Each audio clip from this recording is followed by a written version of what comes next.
I was 26 years old, and I had already buried a husband and lost a roof over my head in the same winter.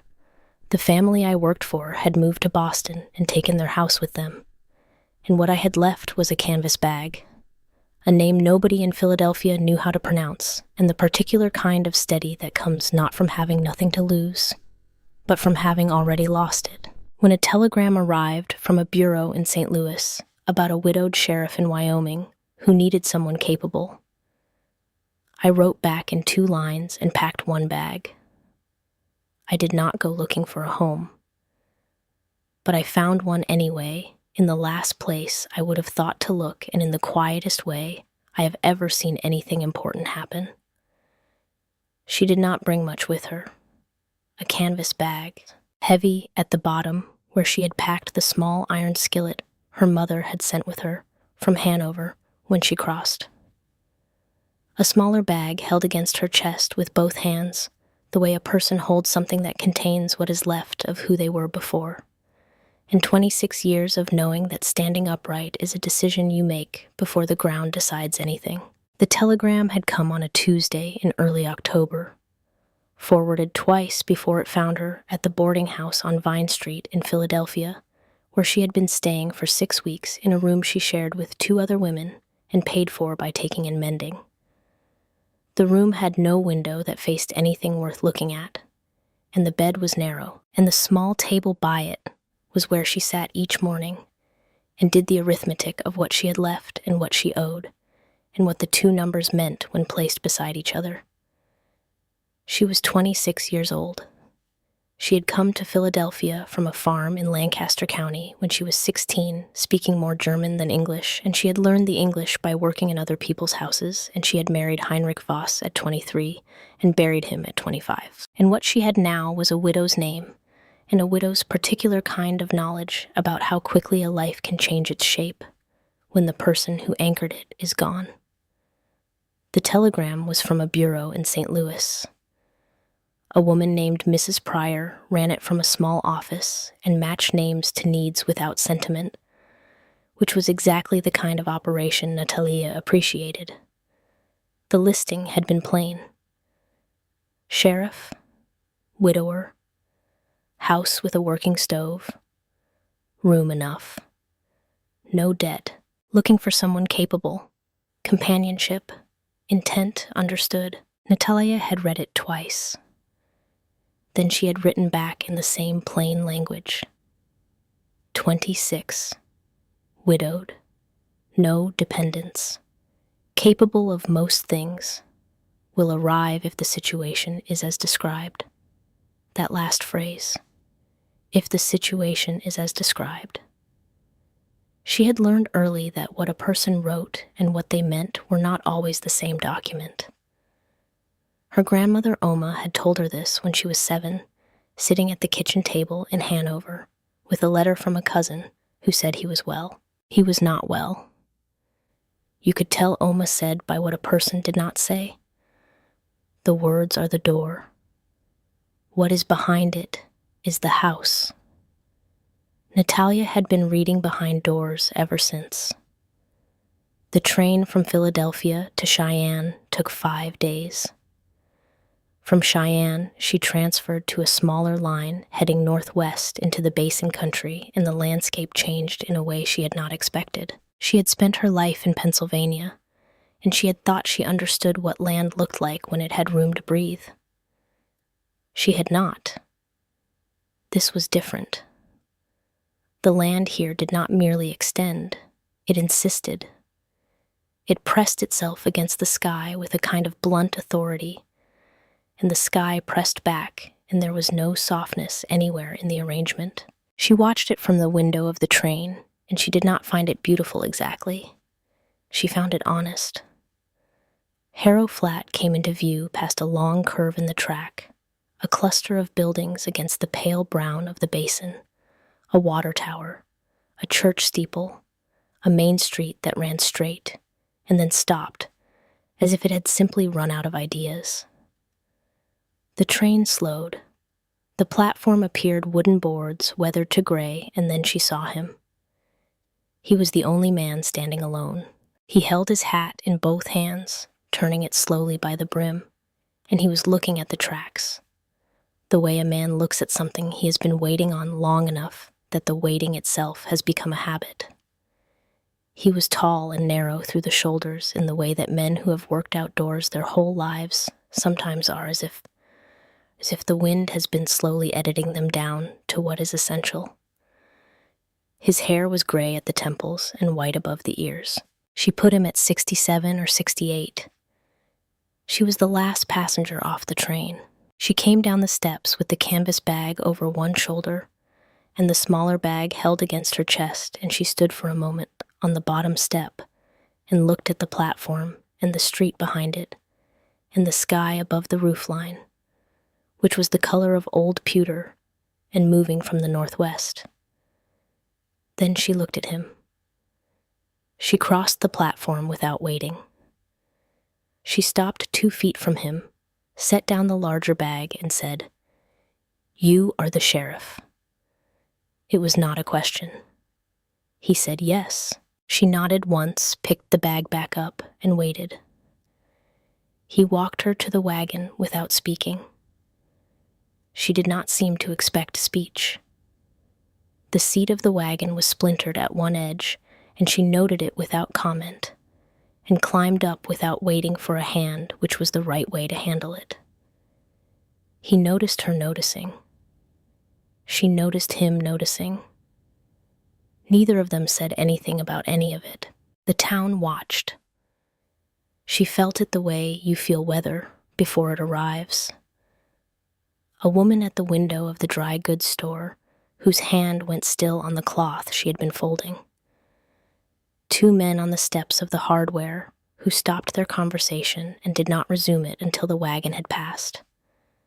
A man she would later learn was Reverend Crail, standing at the corner of 2nd Street, with his hands clasped behind him, watching with the patient attention of a man who believes everything is eventually his concern. Calvin Marsh untied the horse, climbed to the bench, and turned them north toward the edge of town without looking at any of them. She sat with her smaller bag on her lap, held in both hands. She looked at the buildings as they moved through the main street. The general store, the assay office, the long, low front of the saloon with its 2 horses tied at the rail. Her eyes moved across each one without hurry. She was making an inventory. This was what she knew how to do. You looked at what existed and you worked from there.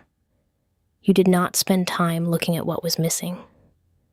She had learned that on the farm in Lancaster County, when she was 12 and the harvest failed, and her father said, "Look at what is here, not at what is not. The missing things will not feed you.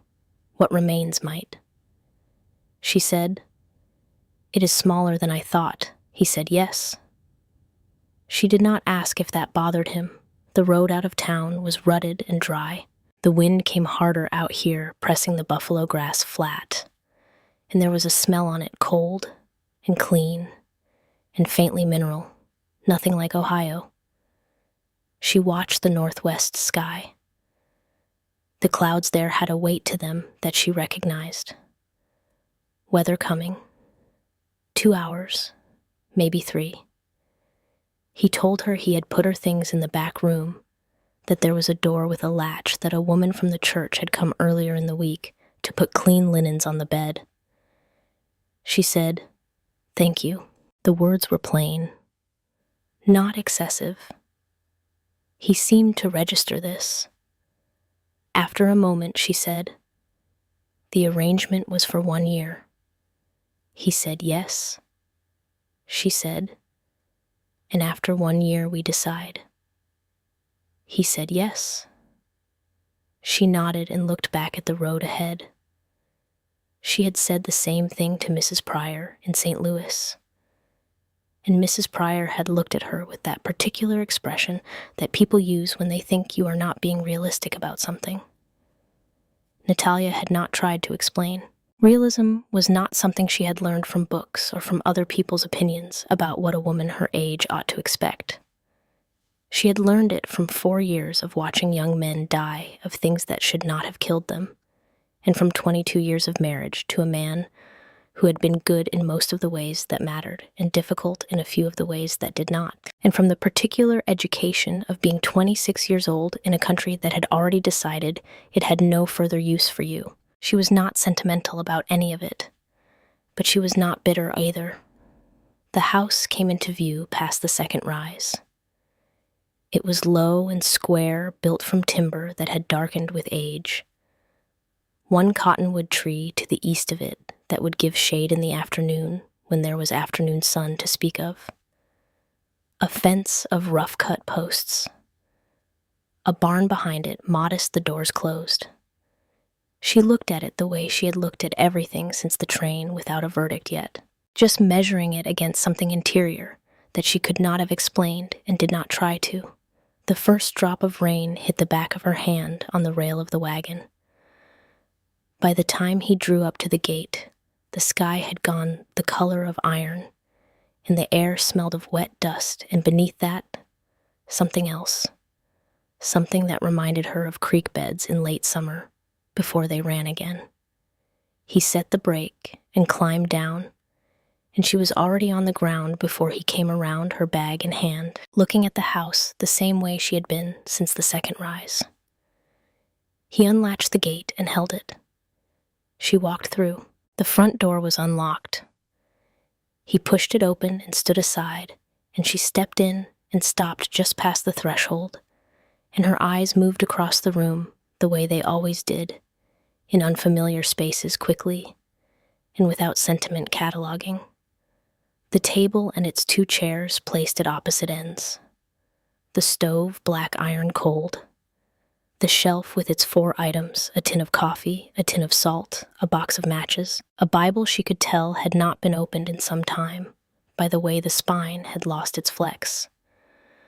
The window on the east wall that would let in morning light. The floor swept clean. She set her bag down beside the table. Not in the center of the room, against the leg out of the way, she said, "Where do I sleep?" He showed her the second room. It was small. A cot with a quilt folded at the foot, a peg on the wall for coats, a window that faced south. He had swept it recently. The floor was still clean.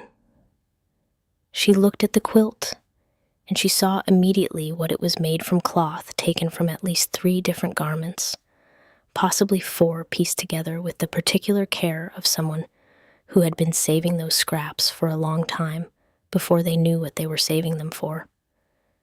The stitching was fine. The tension was even. Whoever had made it had known what they were doing, and they had taken their time. She said, "Did you make it?" He said no. He said who had made it. Ruth, she thought. The name settled in the room alongside everything else. She nodded. And that was the end of the conversation. Outside, the rain found its rhythm, a steady sound on the roof on the single south-facing window. She set her smaller bag on the cot and stood a moment with her hands at her sides. Then she went back to the main room and found the larder. It was sparse but organized, the kind of order a man makes when he's accustomed to knowing exactly what he has and never having more than he needs. Salt pork wrapped in cloth.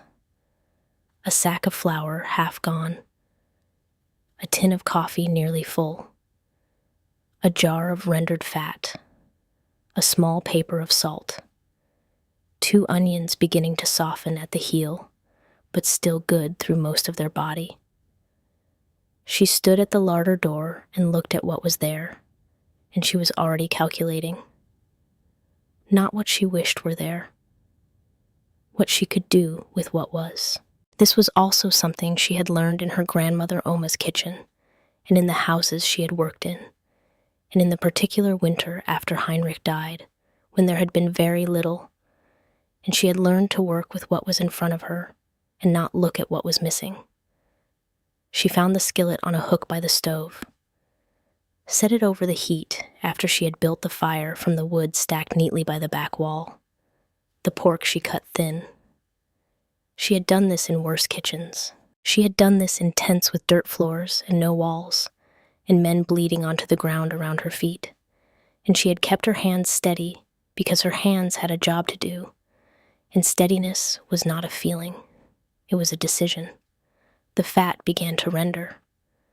The smell of it filled the small room in the way that food smells do, the way that can make an unfamiliar place begin to lose some of its edges. She heard him at the door. He came in without announcement.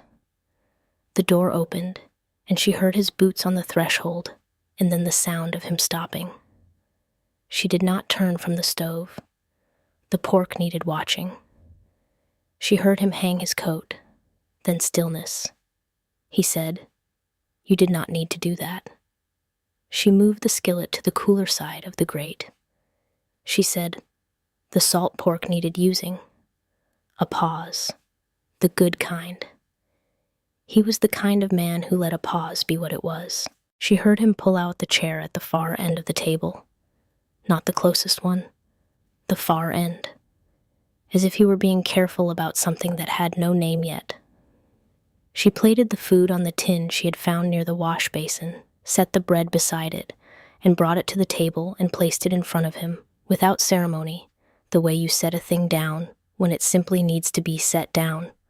She took her own plate back to the stove and ate standing, which she had done so often in her life that it felt more natural than sitting. For a time there was only the rain on the roof and the sound of eating, and somewhere down the street a door pulling shut against the wind.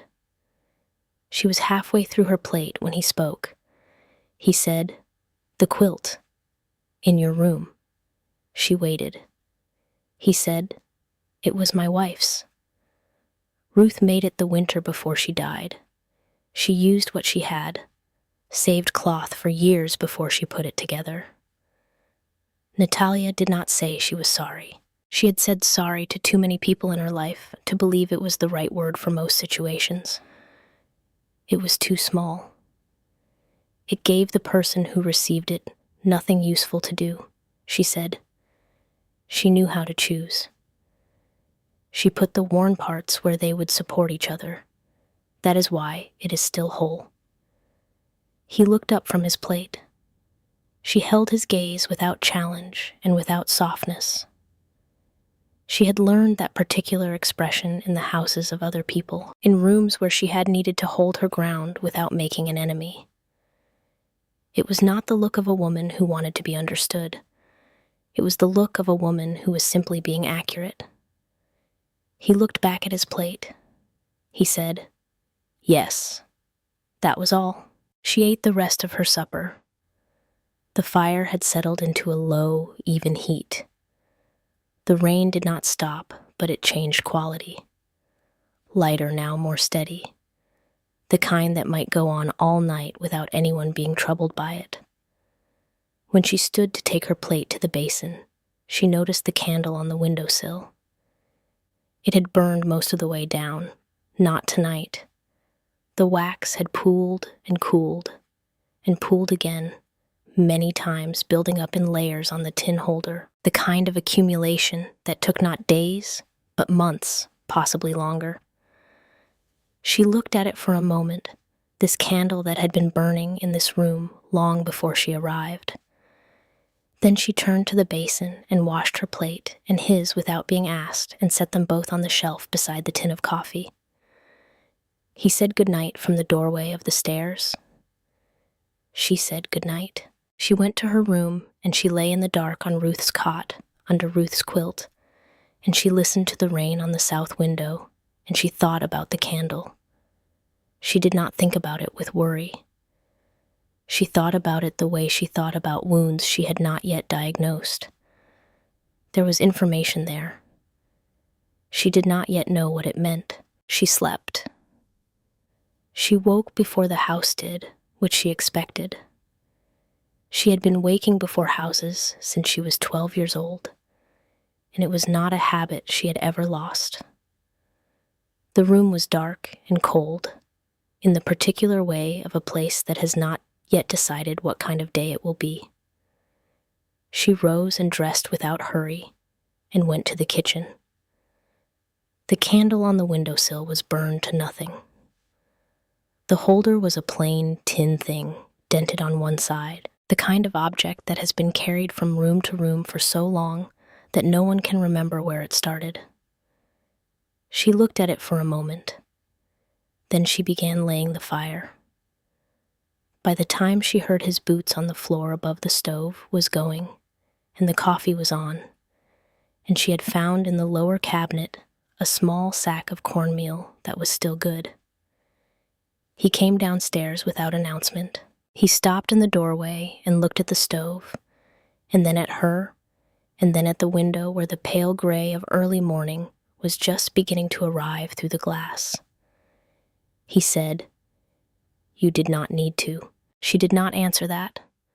There was no useful answer to it. He sat at the table, and she set the coffee in front of him, and he wrapped both hands around the cup, and she understood without being told that he was cold in a way that had very little to do with the temperature of the room.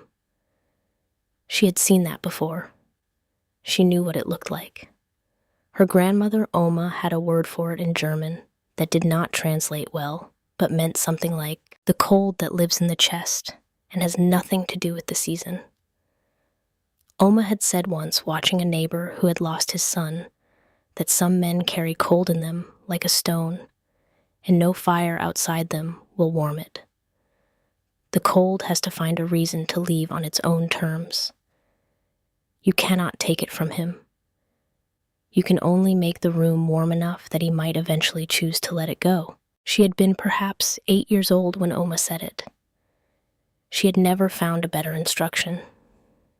She made the cornmeal at the stove and did not watch him. After a while, he said, "Tom Fletcher will come by this morning." She turned slightly. He was looking at his cup. "He comes every Thursday," Calvin said. "He is on the town council." He paused. "He will have questions." She understood what he was telling her. Not about the questions, about the fact that the questions were coming and that they would require something from her. The town had been watching since the platform. She had felt it, the shape of it, the particular way a small place observes a stranger and waits to see what category to put them in. She said, "What kind of questions?" He said, "The kind where the answer matters less than how steady you are when you give it." She put the cornmeal in a bowl and set it on the table and sat down across from him for the first time. She said, "I am steady." He looked at her, then the way he had looked at her the night before when she spoke about the quilt. Something that was not quite assessment. Something that had not yet found its name. He said, "I know."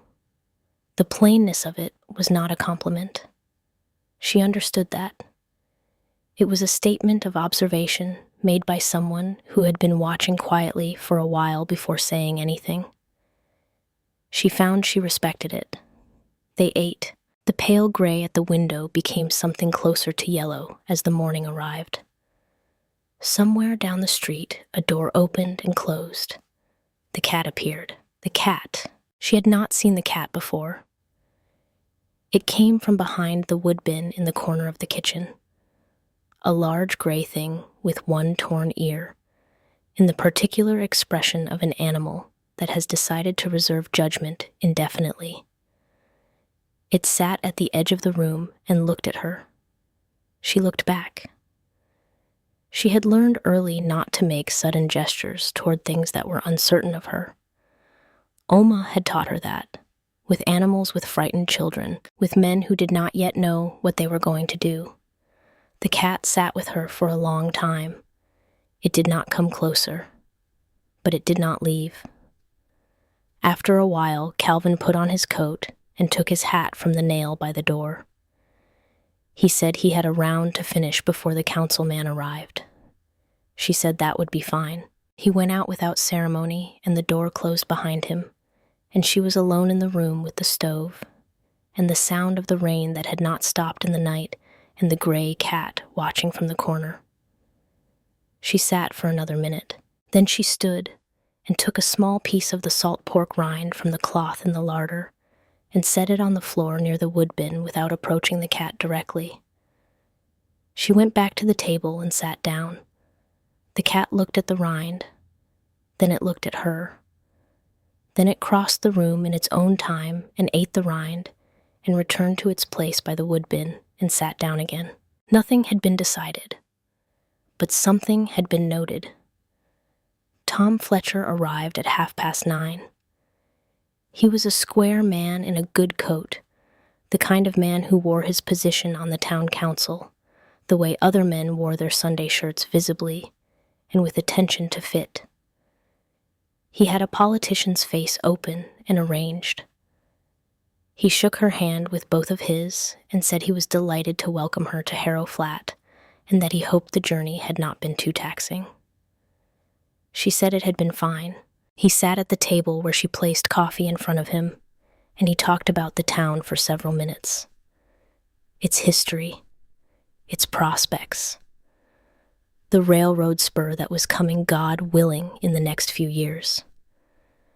She listened with the part of her attention that tracked content and observed him, with the rest the part trained in other people's parlors and kitchens to read what people were not saying, while they were busy saying something else. What he was not saying was the question he had actually come to ask.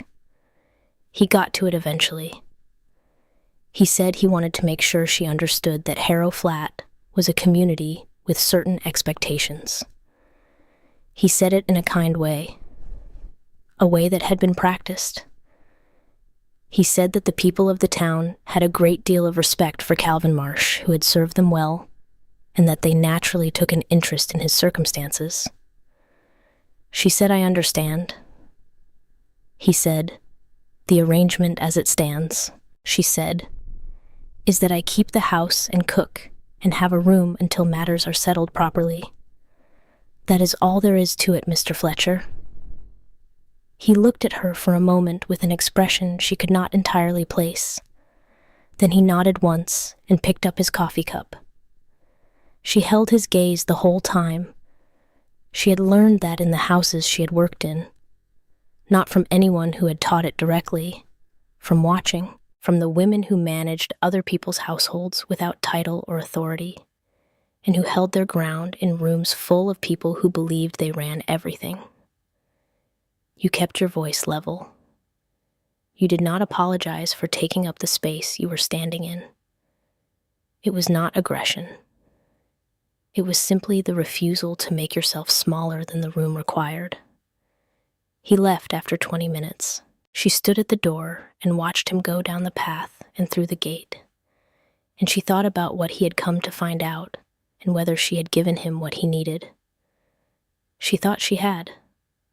Not the truth exactly, but the shape of something he could work with, something that would not require further intervention.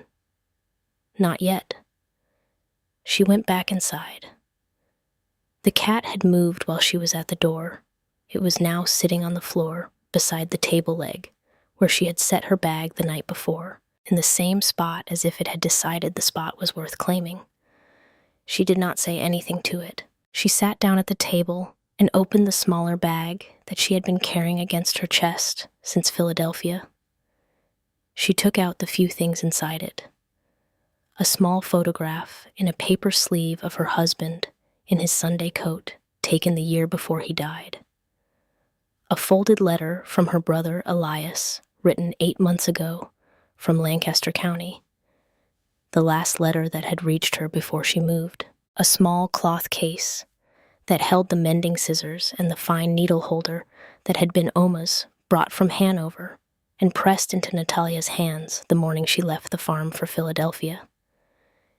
She had used them for everything from hemming to fine embroidery, and she kept them because they were the best-made tools she had ever owned, and because they reminded her of Oma's hands doing the same work before her. And at the bottom, wrapped in a handkerchief, a ball of heavy gray wool she had bought at a shop in Philadelphia the week before she left. She had not known when she bought it what she intended to make with it. She had simply known she needed to be doing something with her hands when she arrived somewhere new. something that built on itself row by row, without any single moment being the one that made it what it was. She set the wool on the shelf above the mending basket which she had found in the corner of the second room that morning. She looked at it there against the raw wood of the shelf. Then she stood and found the hammer in the small wooden box beneath the work table, and she went to the back door and knelt and drove the 3 loose nails she had identified that morning back into the bottom rail where the draft came through 4 strikes, each clean and even. She tested the seal with her hand. The draft was gone. She put the hammer back. She went to the second room and looked at the staircase. The second step was loose. She could tell by the wear pattern on the wood, but the way the nail had worked itself up just enough to catch. She noted it for later. She did not have time before noon, and she did not like to rush a thing that needed doing properly. She stood in the doorway of the second room for a moment, looking at the cot and the quilt and the peg on the wall where she had hung her second dress.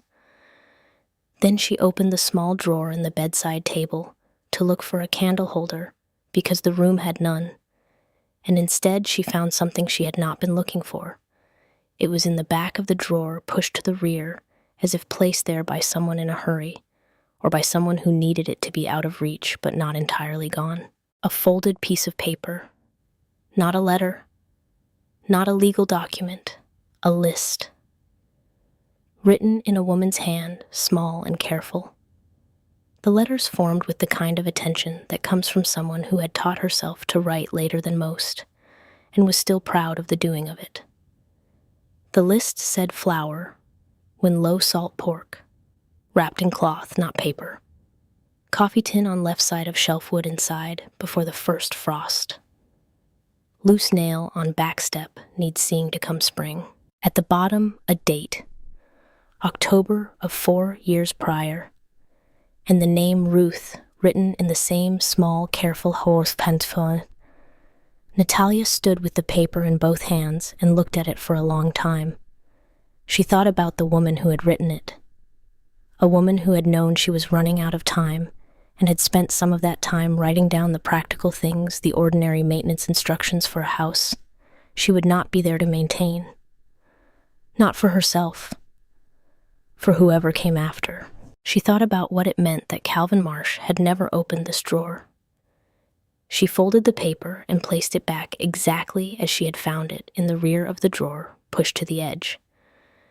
She closed the drawer carefully. She stood with her hands at her sides for a moment in the small, cold room. Then she went back to the kitchen and began the noon meal, because the noon meal needed making, and she was the one who was there to make it. And outside, the rain was letting up at last, and the pale winter light was beginning to come through the east window and lie in a long rectangle on the floor, and the gray cat was still sitting beside the table leg, and the wool was on the shelf, and the house was a place she did not yet know, but was beginning to learn the shape of one room at a time, one loose nail at a time, one cold draft sealed against the coming winter. She started counting that afternoon, not because she had decided to. It was simply a thing her mind did when she entered a new place. A habit from the crossing and from the early months in Pennsylvania when the days had blurred together, until counting them was the only way to stay inside herself. She had counted through the weeks of learning English, and through the first year in Philadelphia, and through the long, bewildering months after Heinrich died, when the days had felt interchangeable, and marking them had been the only way to stay inside herself. She counted the way other people breathe, without deciding to. Day 1, she thought setting the kettle on the stove. She did not know yet what she was measuring, but she thought she would figure that out in time.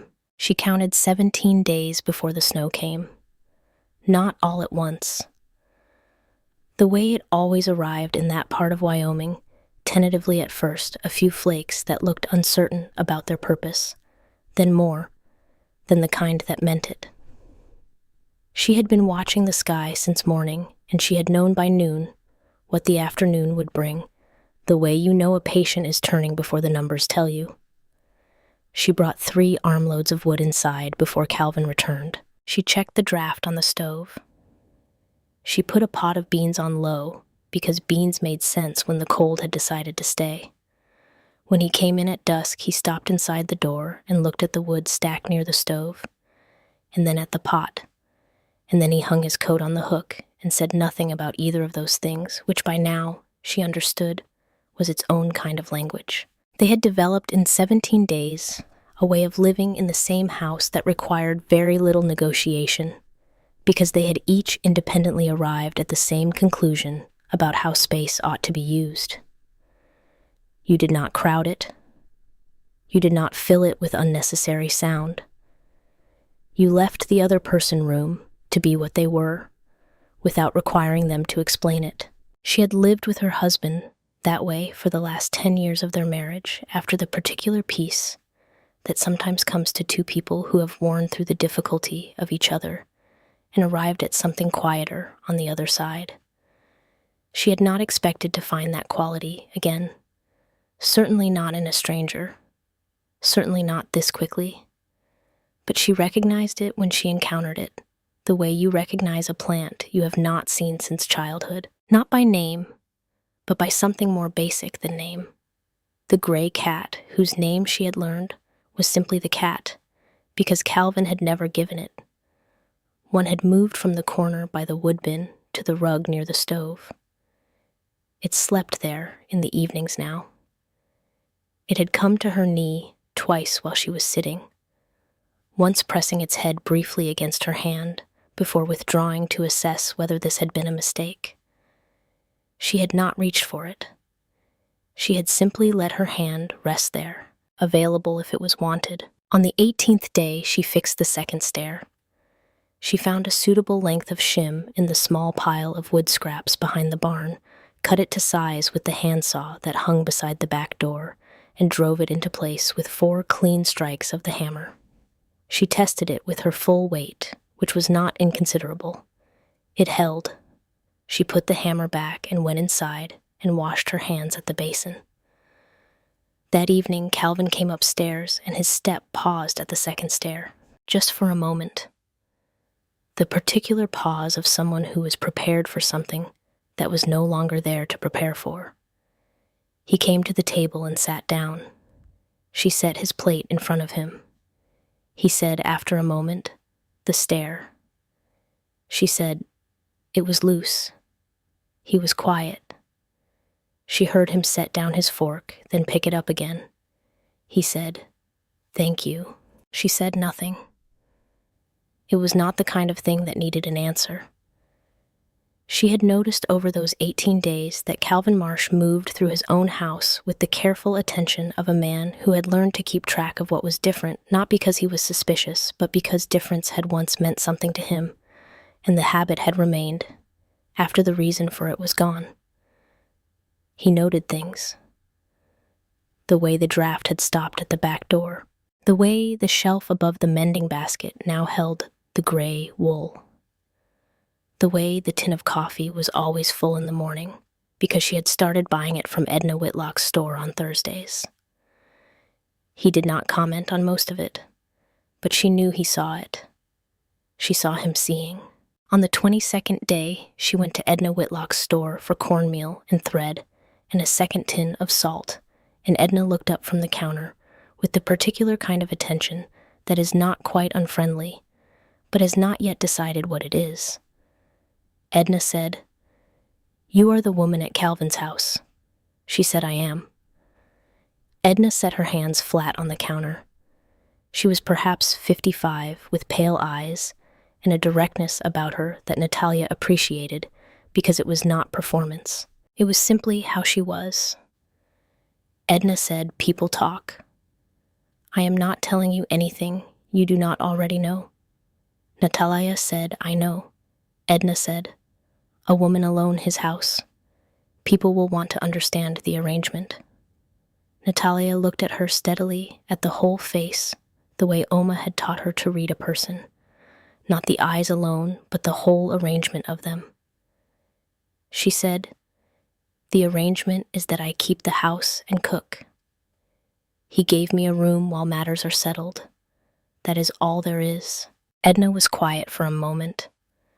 She folded a cloth on the counter and then unfolded it again. She said, "He is a decent man." It did not sound like a warning. It sounded like the conclusion of one.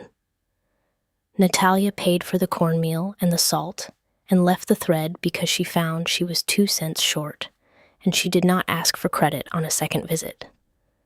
Outside, the light was hard and pale, the kind of winter light that gives everything a thin, accurate edge. She stood on the board sidewalk with her paper bag held against her coat, and she thought about what Edna had said and what she had not said.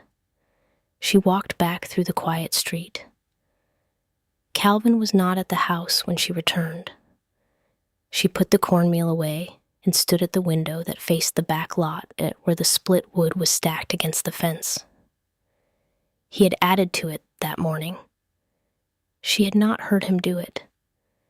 She had only noticed after the new lengths at the top where the old wood had darkened. She did not know very much about him, not yet.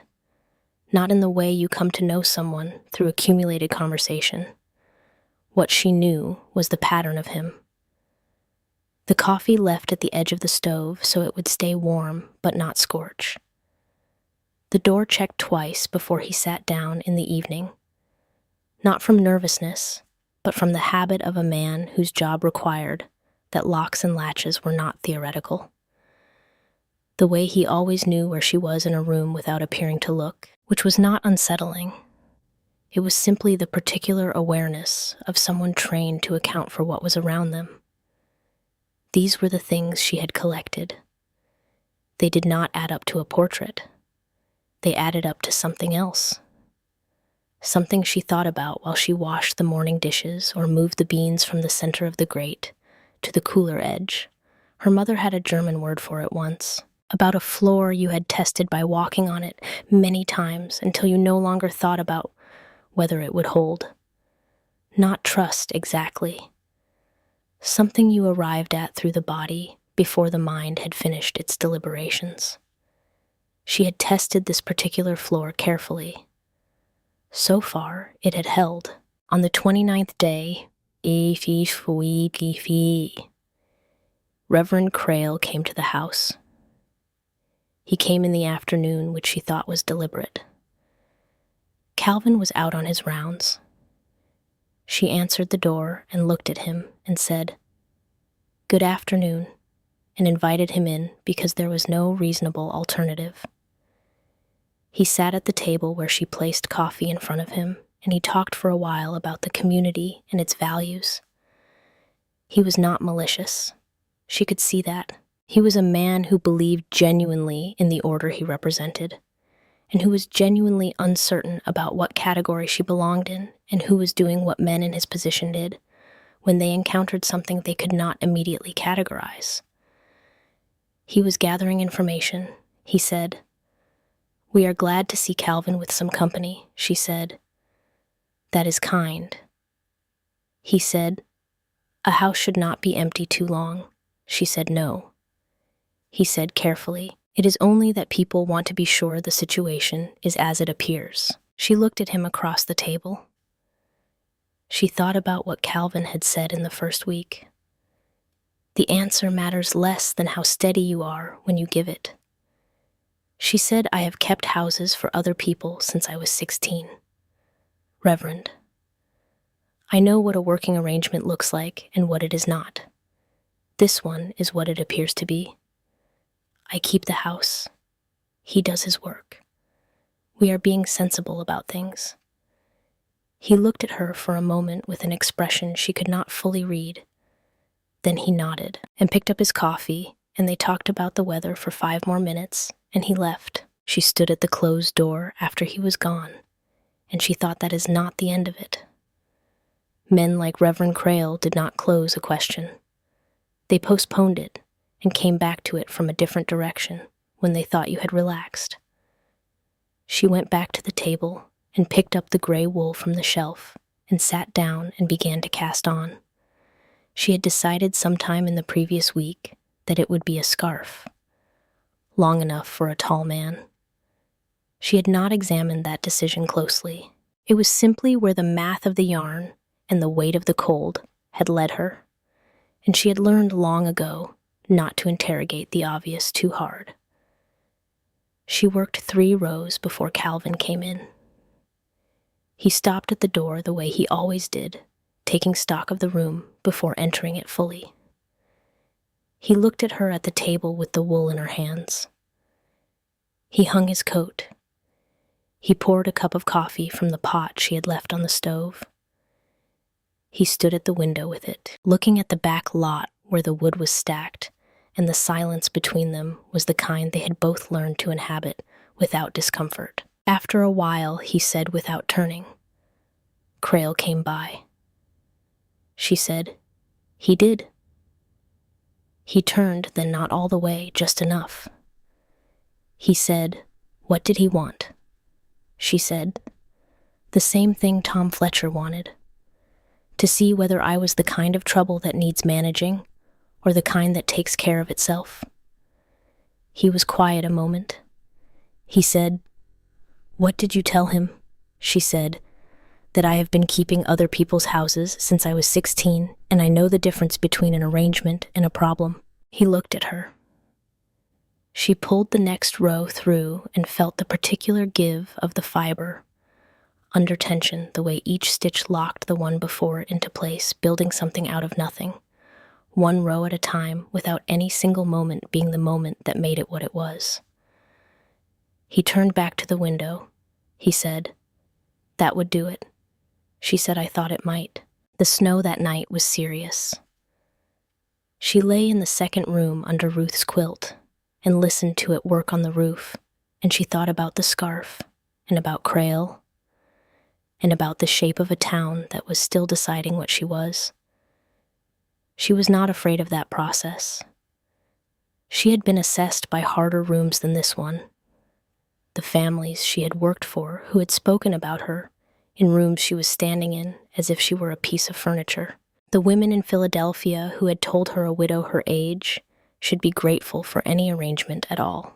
She had outlasted all of them simply by continuing to do the work in front of her and not requiring anyone's permission to find it worthwhile. She thought too about the candle. Every night since the first she had seen Calvin light it at the window before he went upstairs, a motion so quiet and habitual that it would have been easy to miss if she had not been paying the kind of attention she had always paid to things that happened repeatedly without explanation. She had not asked about it yet. She was still collecting information. What she had not anticipated was Alderman Gideon Parr. He was not, she would learn, a man who came to the door. He sent for Calvin instead. On the 31st day, Calvin came home in the middle of the afternoon, which he had never done before. She heard his horse in the yard, and then his boots on the porch, and something in the particular weight of those footsteps told her the afternoon had changed character before he opened the door. He sat at the table without taking off his coat. She set coffee in front of him and sat down across from him and waited. She had learned in the months after Heinrich died that there was a kind of news that needed to be given room to arrive at its own speed, and that filling the space before it arrived only pushed it further away. He said after a long moment, "Parr called a meeting of the council this morning." She waited. He said, "He is requiring documentation of marriage within 60 days, formal and legal. He says it is a matter of public order." She looked at the surface of the table, the grain of it, the places where use had worn the finish thin. She said, "And if not?" He said, "You would be asked to leave the county." She said, "What does Parr want with the council?" He was quiet a moment. She could see him deciding how much to say. He said, "There is a piece of land north of town I have been holding on a grant from before the war. Parr has been trying to buy it through intermediaries for 2 years.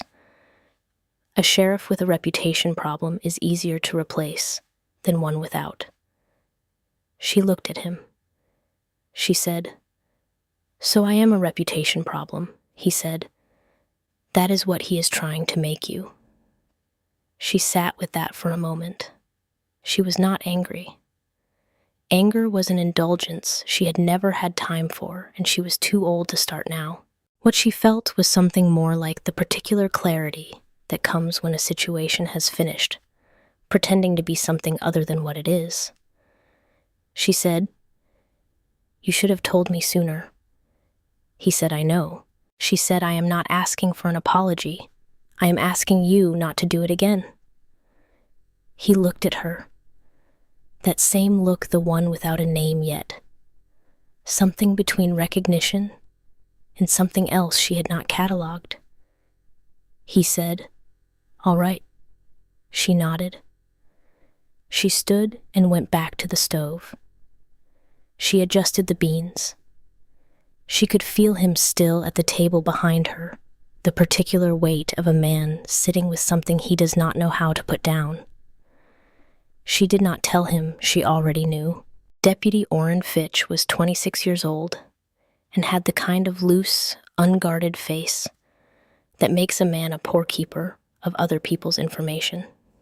She had learned about Parr's ultimatum 4 days earlier from a conversation Fitch had conducted at what he apparently believed was a private volume near the far end of Edna's counter, while Natalia was standing 2 aisles away selecting dried beans. She had finished her selection and paid, and left without giving any indication that she had heard a single word. The following morning, she had sat at the table for a long time with the wool in her hands, and she had thought about what the 60 days meant, and what the alternatives were, and what she was willing to do, and what she was not. She had done this kind of thinking before.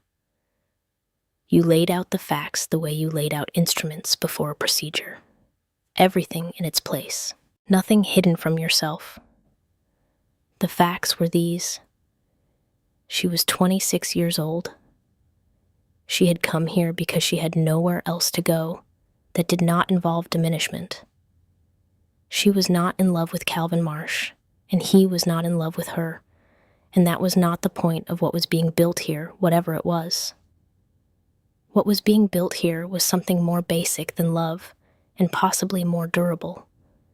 She did not want to lose it to a man who wanted a piece of land, but she also did not want to be the reason Calvin lost his position. She had not resolved this. She was still turning it when he finally told her himself, on the 31st day, and she had found sitting across the table from him, that the resolution was still not fully in reach. She picked up her count that evening with the wool in her lap. Day 31. 29 days remaining. She turned the number over the way she turned difficult diagnoses, not with dread, but with the particular attention of someone who has learned that the worst thing is usually not the thing itself, but the time you spend not looking at it directly. The scarf grew in the evenings. The gray wool moved through her hands steadily, each row building on the one before it. The cat had taken to sitting near her feet while she worked, not on her lap, near her feet, which was the cat's particular expression of a preference it was not yet prepared to fully commit to.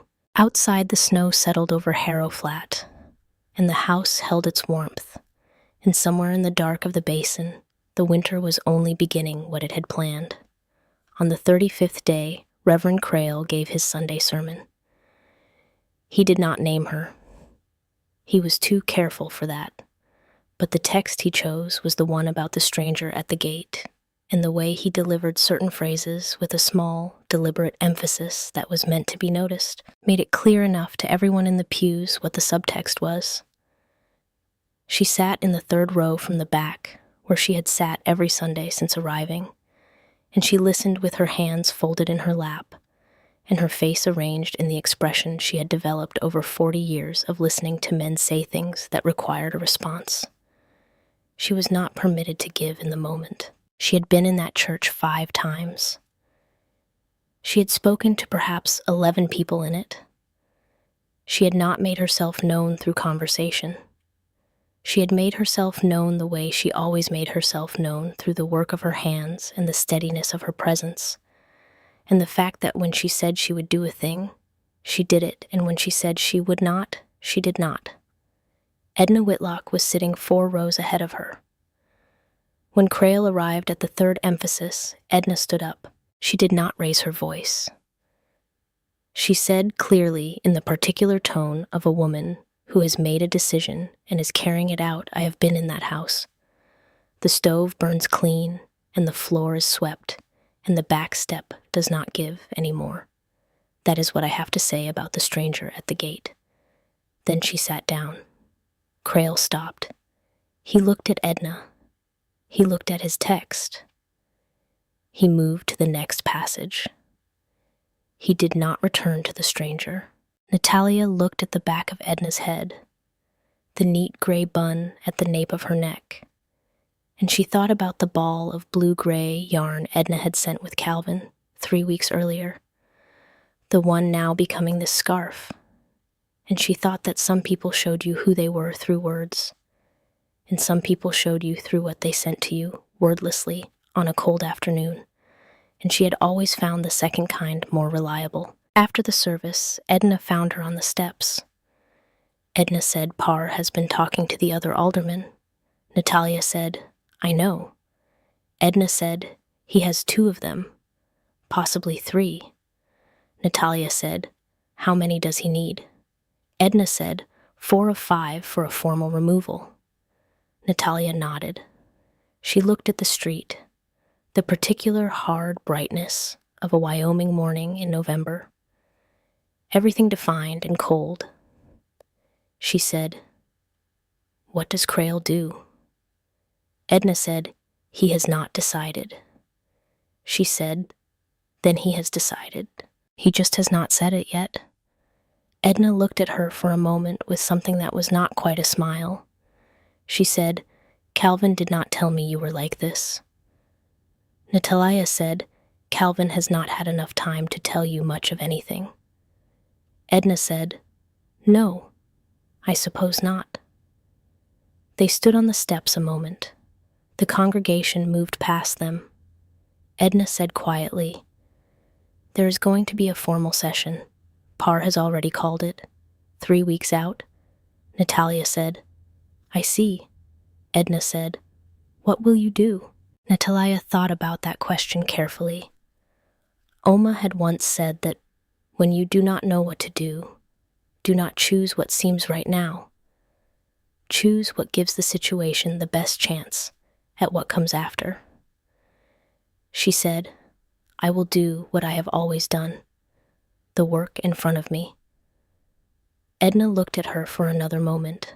She said, all right, I will see you Thursday. She went down the steps and across the street and back to her store, which she opened on Sundays for an hour after services, because people needed things on Sundays, the same as any other day, and pretending otherwise had always seemed to her a peculiar kind of vanity. In the days that followed, Natalia kept to the work. There was always work.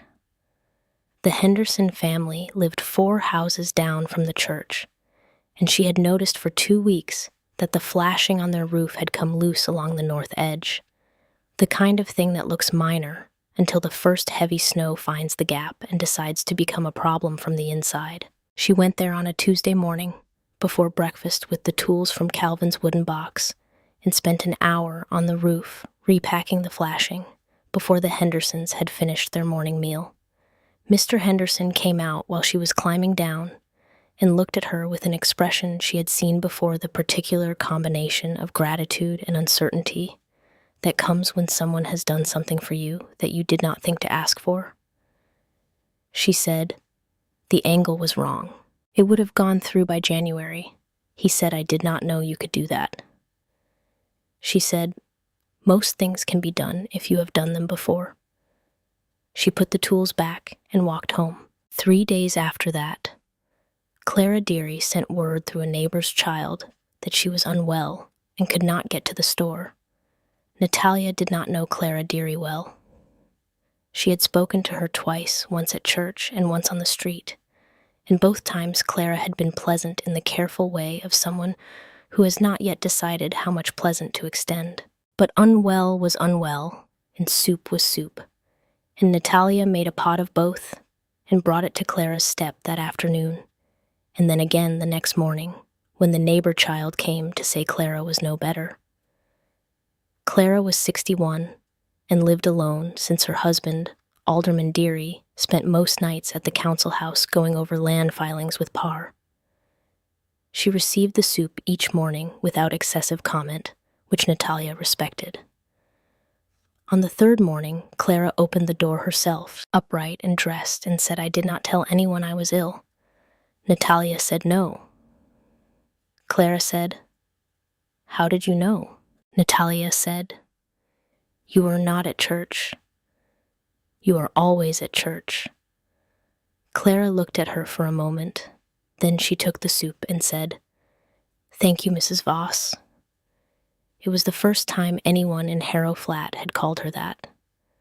She walked home through the early cold and thought about what it meant to be seen by a place, and whether being seen and being known were the same thing, and decided they were not, but that one sometimes led to the other if you were patient enough to wait for it. The post office steps had been dangerous since early November. Horace, who ran the post office, was a careful man about most things, but had apparently decided that the icy angle of the bottom step was not his problem to solve. Natalia began putting sand on it each morning when the temperature dropped overnight on her way back from the store or from wherever the morning had taken her. She did not tell Horace. She simply did it and moved on. On a Wednesday morning in the middle of the 5th week, a young woman came to the house with a child of about 7 who had cut his hand on a fence nail. The doctor was out on a call 3 counties over and would not be back until evening. Natalia cleaned the wound at the kitchen table, assessed the depth, and closed it with 3 stitches using the fine needle holder from her cloth case, the one that had been Oma's. The child did not cry. She told the mother to keep it dry for a week and to watch for heat along the edges, and if heat came, to find her before finding anyone else. The mother said afterward, "Where did you learn to do that?" Natalia said, "From my grandmother. She said hands that know a needle know most things if they are paying attention." The mother looked at her hands and then at her face and said nothing more. But something had shifted in the particular way she held herself toward Natalia, the way a door shifts when someone has decided to leave it open rather than closed. On the 40th day, she found old Mr. Prosser. He lived alone on the north edge of town in a house that had been built for a larger family and now held only him and his stove, and the considerable accumulation of a life lived in one place for too long to easily subtract anything from it. She had passed his house a dozen times without seeing him at the window or in the yard. And on the 40th morning, the absence of him had become specific enough that she knocked. He was ill with nothing serious, but ill nonetheless, the kind of winter chest cold that in a man of 73 becomes a more significant matter than it would in someone younger. He had wood enough, but had not been managing the stove well, and the house was cold in the center, despite the fire. She built the stove back up and brought him soup that afternoon, and wood, and the following morning checked that the stove had held through the night. She did this for 3 days, until Prosser was well enough to see to himself. He said on the last morning, "I did not ask for any of this." She said, "No, you did not." He said, "Are you always like this?" She thought about it. She said, "I suppose I am. I learned it from necessity, and then it became a habit." He made a sound that might have been a laugh. He said, "Well, you can come back if you want." She said she might. She walked back through the November cold with her hands in her coat pockets and counted. 43 days. 17 until Parr's session. That evening after supper, she sat at the table with the scarf in her lap and worked 3 more rows and did not think about Parr. She thought about the rows and the tension of the fiber and the way the color of the wool changed slightly in different parts of the kitchen light, going greener near the window and grayer near the stove. Calvin sat across from her with his papers. After a while, he said, without looking up, "Parr has spoken to Alderman Deary. That is 3. She said, "I know." He looked up then. She said, "I heard Fitch at the store. Weeks ago." He was quiet a moment. She could see something moving behind his expression. Not embarrassment exactly. Something more like the recognition of a man who has underestimated the person sitting across from him and is adjusting his accounting. He said, "You did not say anything." She said, "I was waiting to see what you would do." He said, "And?" She said, "You told me." He said, 4 days late." She said, "Yes, but you told me." She held his gaze. He held hers. She said, "That is not nothing." Outside, the wind had picked up. She could hear it at the eaves, the particular note it made when the temperature was dropping fast. She stood and added 2 pieces of wood to the stove and adjusted the damper and sat back down. She pulled the next row through. The wool moved through her fingers with the particular evenness that came from having done the same motion thousands of times until it lived in the hands rather than in the mind. She was aware of him watching, not the way Crail or Fletcher or Parr watched from the outside, sorting her into a category.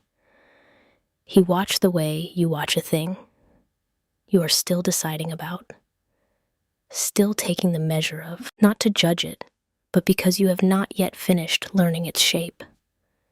She did not look up. The cat shifted near the stove and resettled. He said, "What is it going to be?" She said, "A scarf." He said, "For who?" She said, "I have not decided." She kept her eyes on the wool. She felt rather than saw something shift in the quality of the silence between them. Not a door opening. Something more preliminary than that. The moment before a hand reaches for a latch. He picked up his papers again. She worked 3 more rows. Then she folded the scarf across her knee, feeling the weight of it, the evenness of the stitches, and she set it on the bench and looked at what she had made so far. It was the color of sage after rain, she thought, though she had not intended that. That was simply where the light in this room took the wool in the evenings, and she had been working in this room in these evenings, and so that was what it had become. She set the scarf on the table between them. She said, "I know about the 60 days. He set down his papers. He looked at the scarf on the table. Then he looked at her. For the first time since she had stepped off the train at Harrow Flat in October, Calvin Marsh looked at her without the careful arrangement of distance he kept between himself and most things. He looked at her the way a man looks at something that has stopped being a concept and started being a fact. She waited. He said Ruth was afraid of the dark. She did not answer. She understood that this was not the beginning of a conversation. This was the beginning of something else. He said, "She lit that candle every night from the first winter we were married. Said it was a habit from childhood that she never got out of. I thought it was foolish. I never said so. After she was gone, I kept lighting it because it was the only thing left in the house that was still hers in the same way it had always been hers. Not a photograph, not the quilt, the candle, because a photograph does not do anything and a candle has to be lit. Every night, someone has to light it." He stopped. Outside, the wind pressed at the window glass. She said, "And lighting it was a way of staying with her." He said, lighting it was a way of not having left. She understood that. She understood it the way she understood certain wounds, not from the outside, but from the place where it lived. The place that had its own specific gravity. He was not looking at her anymore. He was looking at the table. She said, "My grandmother Oma told me something once. We had a neighbor who had lost everything in one winter: his wife, his crop, his oldest son. He sat by his stove for 3 months and would not be warm. Oma said you cannot take the cold from a man who has decided he deserves it. You can only make the room warm enough that he might eventually choose to let it go. Calvin was quiet for a long time. The fire settled in the stove. The cat did not move. He said, "That is a hard thing to know about yourself." She said, "Most true things are." He looked up at her then, and she let him look, and she did not arrange her face into anything. She was simply there as she had been there for 42 days, doing the work in front of her, and now this was the work in front of her, and she was doing it. He put both hands flat on the table. After a long while, he said, "I should have been there." She said, "Yes." He said, "I have told myself every version of why I was not. None of them help." She said, "No, they would not." He said, "How do you carry a thing like that?" She thought about this. She thought about Heinrich and about her mother and about the farm and about every version of loss she had been asked to carry in 26 years. She said, "You carry it the way you carry anything that is heavier than you think you can manage. One step and then another, and after long enough, you stop noticing you are carrying it because it has become part of the shape of you. And then one day, someone asks you about it, and you realize you have put it down somewhere. You do not know exactly when, but you put it down." He was very still. She picked up the scarf from the table and folded it across her knee and held it there under her hand, feeling the weight of the finished thing. All those rows that had been nothing and were now this. The candle on the windowsill burned low. She watched it for a moment. She said, "Tell me how she fixed the third stair." He looked at her. She said, "You told me Ruth was good with the house. Tell me how she fixed it."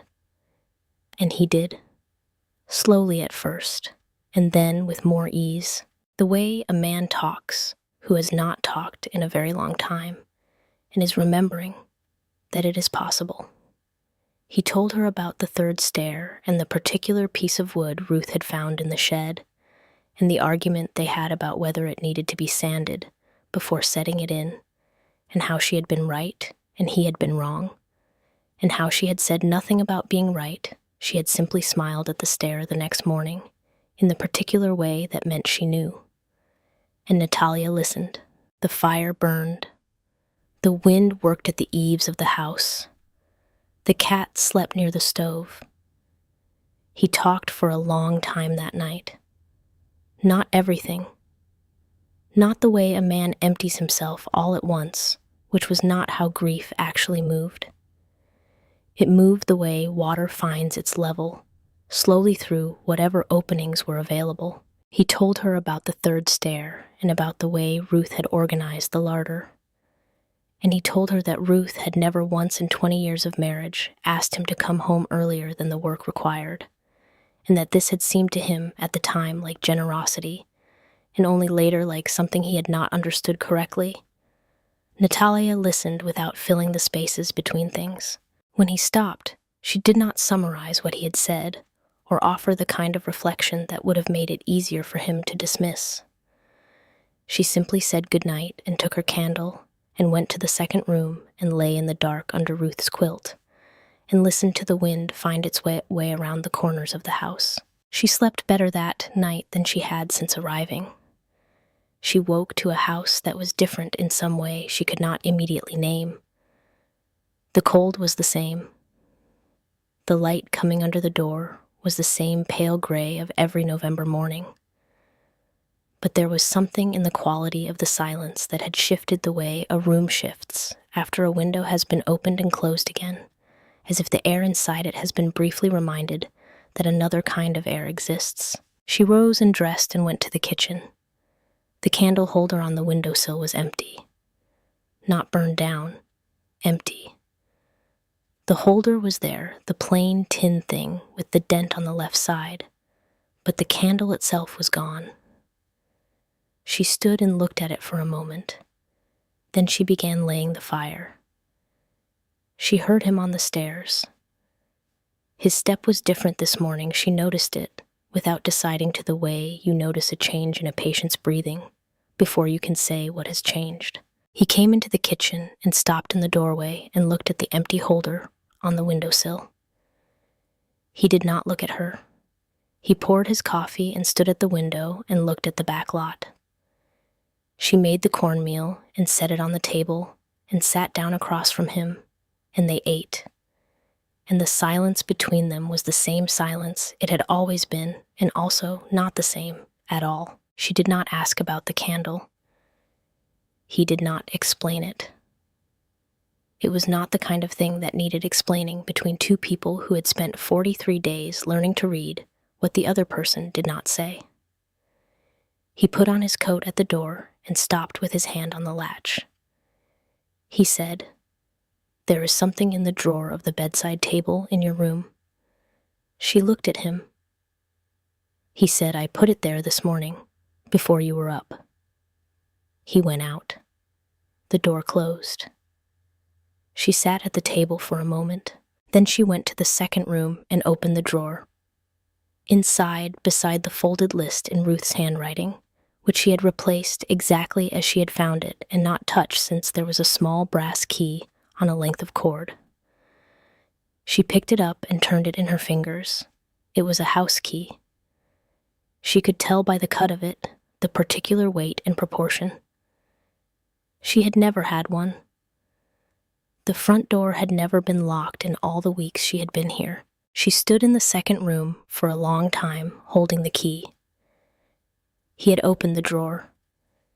He had seen the list there, Ruth's list in Ruth's handwriting, and he had placed the key beside it rather than in spite of it.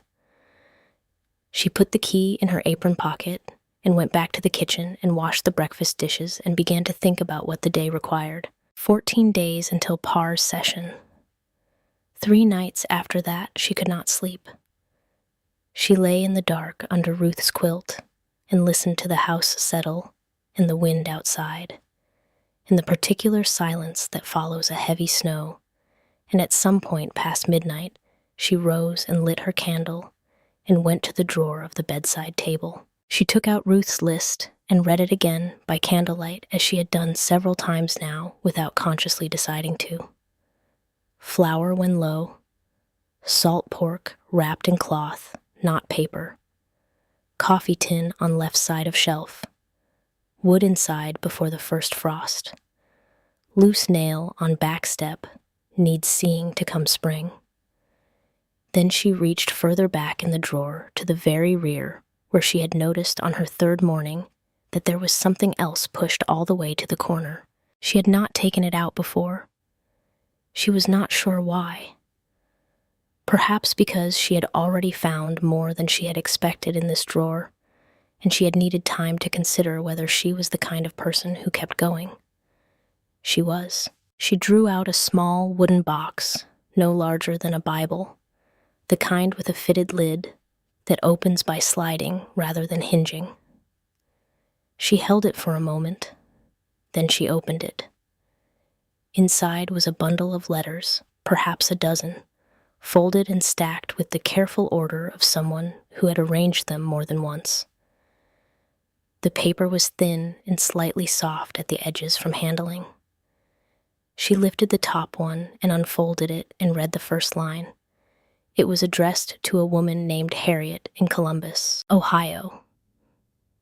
It was in Ruth's handwriting. She sat on the edge of the cot and read. The letters were not all from the same time. The earliest she found, working through the bundle carefully, was from several years before Ruth's death. A comfortable letter about the garden and the early snow, and a neighbor's new baby. The later ones were different. Their tone was more deliberate, more compressed, the way writing gets when a person knows they are writing toward something and is trying to choose each word for how long it will have to last. The second to last letter said, "I am more tired than I let Calvin know. The doctor is not encouraging, and I have decided not to share what he said in detail because Calvin will stop sleeping and he needs to sleep. He has enough to carry."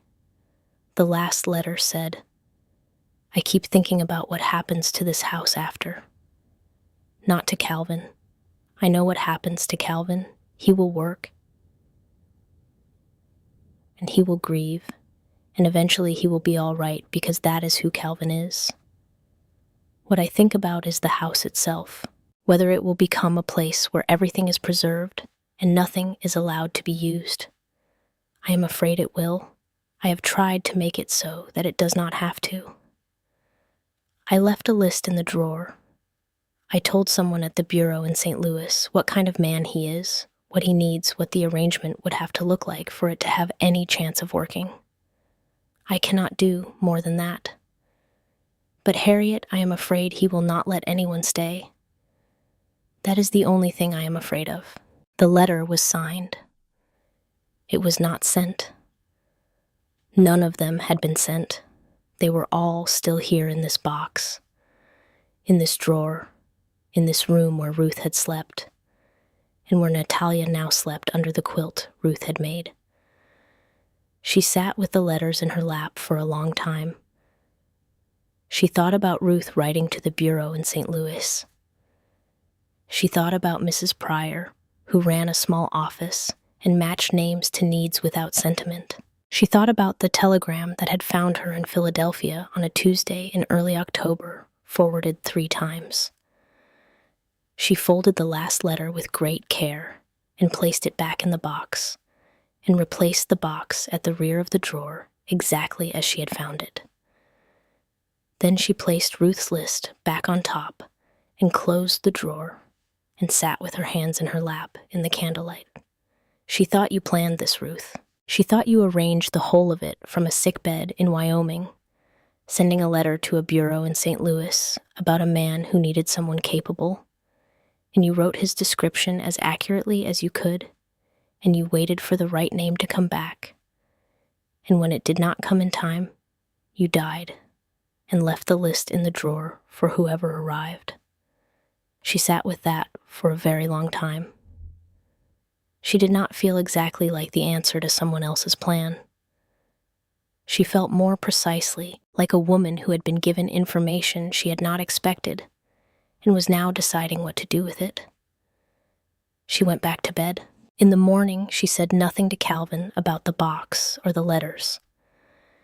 She made the fire and the coffee and the cornmeal, and she went about the day and she turned the information over in her mind, the way she turned difficult things carefully from all angles without urgency.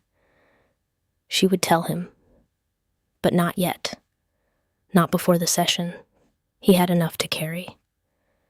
She understood now what Ruth had meant by that. 11 days until Parr's session.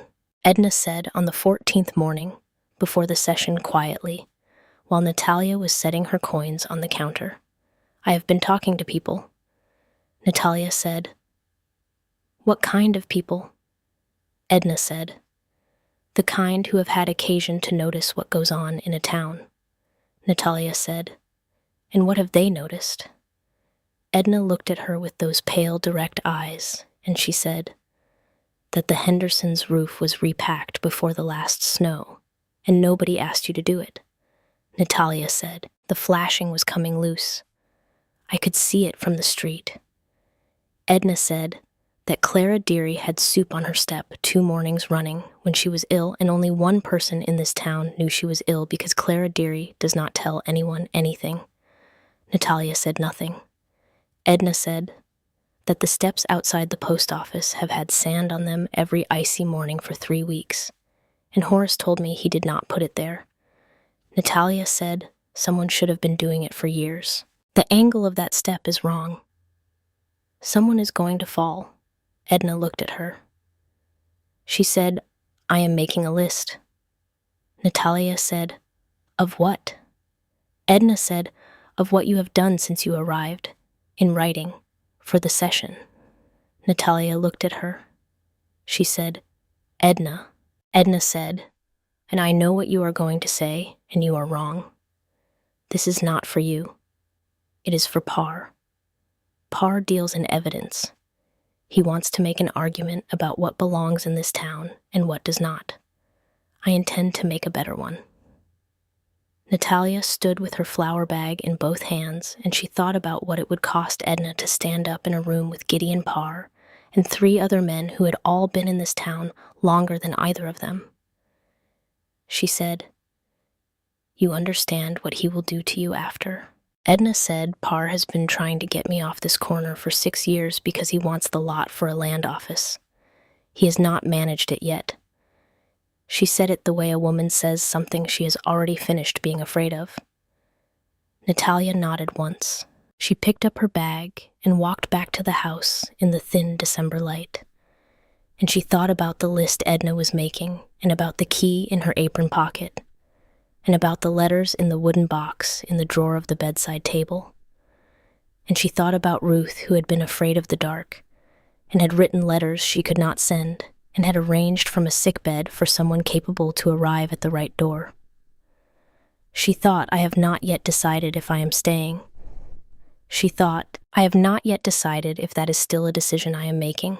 That evening Calvin came in and sat down across from her with a piece of paper in his hand. He set it on the table between them.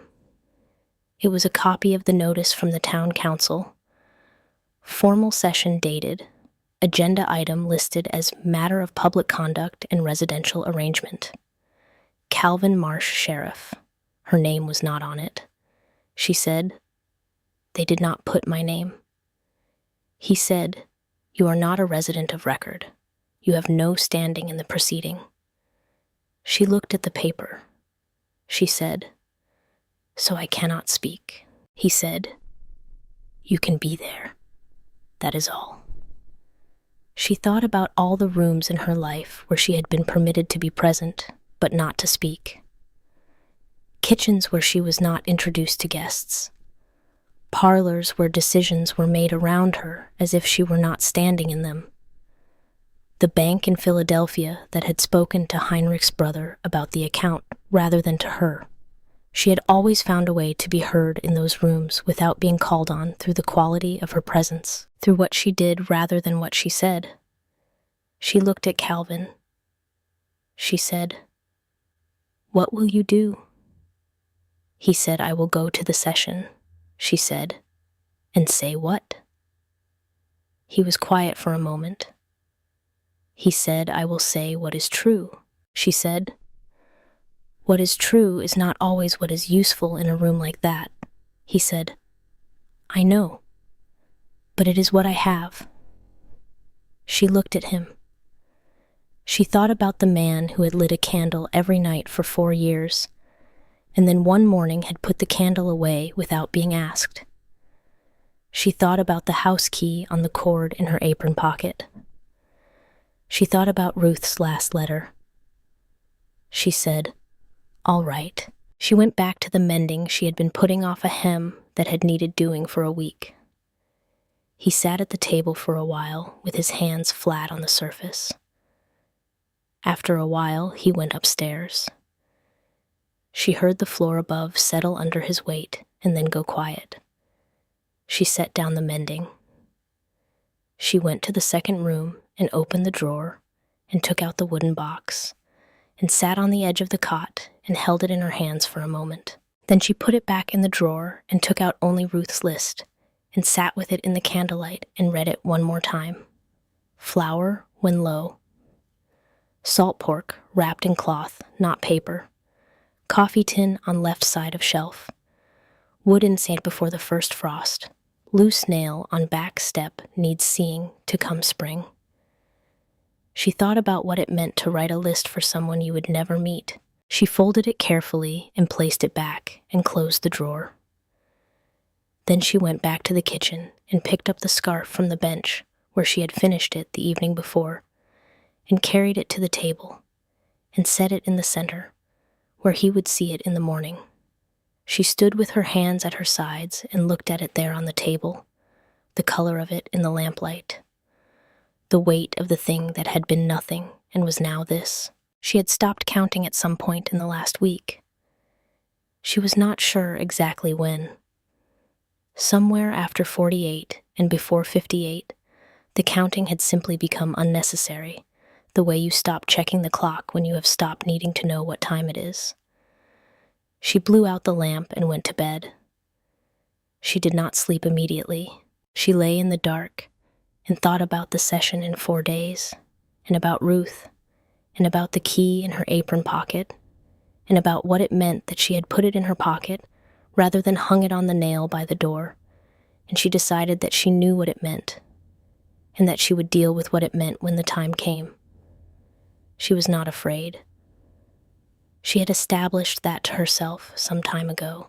What she felt was something closer to the particular alertness that comes before a procedure, when you have done everything you can do in preparation and all that remains is to be steady when the moment arrives. She was good at that. She always had been. The session was held on a Thursday afternoon in the back room of the town hall, which was also used for quarterly land disputes and the occasional probate hearing. Natalia walked there beside Calvin through the December cold, which had come down hard in the past week and made the street sound different underfoot, the particular compression of frozen ground that is different from snow and different from mud and carries its own distinct note beneath the boot.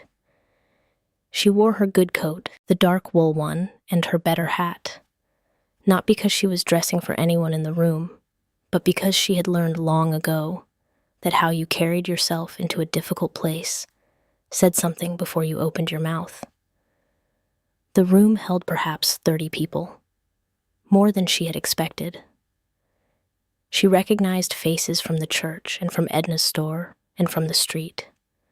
Clara Deary was there in the second row, sitting upright and composed in the way of a woman who has made a decision and is carrying it out. Horace from the post office. The Hendersons, both of them, the husband with his hat in his lap, and the wife with her hands folded over her coat buttons.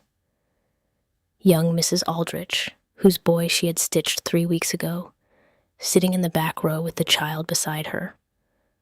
Old Prosser, who she had not expected to see, who had walked the north distance through the December cold, and was now sitting near the door with the careful stillness of a man conserving his strength for what the morning had cost him. Gideon Parr sat at the front table with 2 other aldermen. Alderman Deary, who was Clara's husband, sat at the far end of the table and had not met Natalia's eyes the 2 times she had encountered him in the street. He did not meet them now either. Alderman Foss sat at the near end with the expression of a man who has already decided something and is waiting for the formality to catch up with him. Reverend Crail sat to one side, not at the table, which she noted with care. Parr was a large man who carried his size like a credential.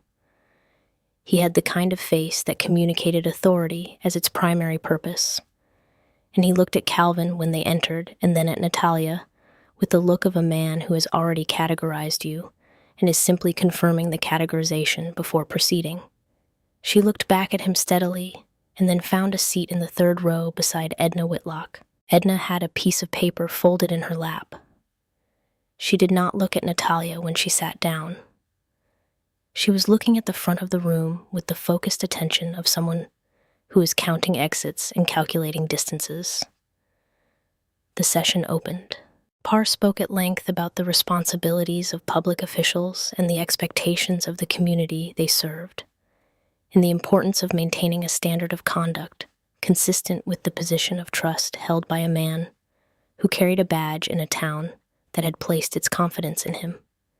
He said these things in the careful language of a man who has rehearsed them, and he said them without looking at Natalia, which she understood was deliberate. Not looking at her made her a subject rather than a person in the room. It was a technique she had encountered before in rooms that had not wanted her there. She sat with her hands folded in her lap and her back straight, and she looked at the front of the room without expression. Calvin stood when Parr finished. He did not speak the way she had expected. She had half anticipated the language of defense of a man explaining himself to people who held something over him managing the room by managing his own position in it. He did not do that. He stood with his hat in both hands, and he spoke quietly and without arrangement. He said, "I have served this town for 11 years. In that time, I have made decisions that were not popular, and I have held positions that cost me something, and I have tried to do the work as I understood it. I am not going to stand here and defend my household to a man whose interest in my conduct began when I declined to sell him the North Parcel 3 years ago." Parr said, "That is not relevant to the matter at hand."